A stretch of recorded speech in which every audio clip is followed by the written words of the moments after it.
Okay. இப்ப நெறைய பேருக்கு வந்து இந்த குலதெய்வம் தெரியாதவங்க நெறைய பேர் இருக்கிறாங்க. அவங்களுடைய வம்சாவளிகள்ல இருந்து அவங்களோட சொந்த ஊரை மறந்து நெறைய பேர் வேற வேற ஊர்கள்ல செட்டில் ஆனதுனால அவங்களுடைய குலதெய்வம் நெறைய பேருக்கு மறந்து போயிருக்கும். இப்போ குலதெய்வம் தெரிஞ்சுக்கணும் அப்படின்னு நினைக்கிறவங்க சரியான வழி இதுதான், இதை தேடி போங்க, உங்களோட குலதெய்வம் யாரு என்ன அப்படிங்கிறத துல்லியமாக கண்டுபிடிக்க முடியும் அப்படிங்கிற வழி ஏதாவது இருக்கா? குலதெய்வத்தை, அவங்களோட குலதெய்வத்தை, அவங்க குலதெய்வமே தெரியாத இருந்து சில பேர் நல்லாவும் இருக்கிறாங்க. குலதெய்வம் தெரியாதவங்க காரணம் இஷ்ட தெய்வத்தை பிடிச்சிடுவாங்க. ஓகே. ஏதோ ஒருப்போ அவங்க குலதெய்வம் வந்து ஒரு பச்சையம்மாவாக இருக்கலாம், செல்லி அம்மாவாக இருக்கலாம், பெரியப்பாளையத்து அம்மாவாக இருக்கலாம், கருமாரியாக இருக்கலாம் குலதெய்வம். சில பேர் தெரியாதே ஃபாரின் போயிடுறாங்க. சில பேர் வந்து அந்த கொண்டாடாமே விட்டுறாங்க. அப்போ வந்து இஷ்ட தெய்வம் கொடுக்கும்போது ஏதாவது ஒரு வழி காமிச்சிரும். கண்டுபிடிக்கலாம். என்ன அது ஏதோ தெரியலன்னா சில பேர் என்ன பண்ணுவாங்க, பிள்ளையார கும்பிட்டுருவாங்க.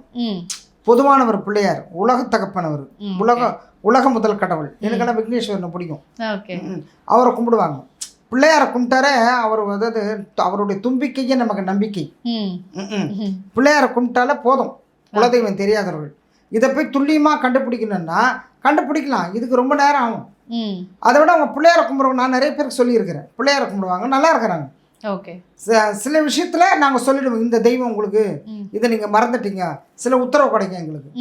ஒருத்தருக்கு வந்து குலதெய்வம் வந்து இந்த பெரிய மாரியம்மா சின்ன மாரியம்மா இருந்தது. என்ன அவங்களுக்கு கண்டுபிடிச்சி சொன்னால் இப்போ அவங்க போய் பூஜை பண்ணுறாங்க.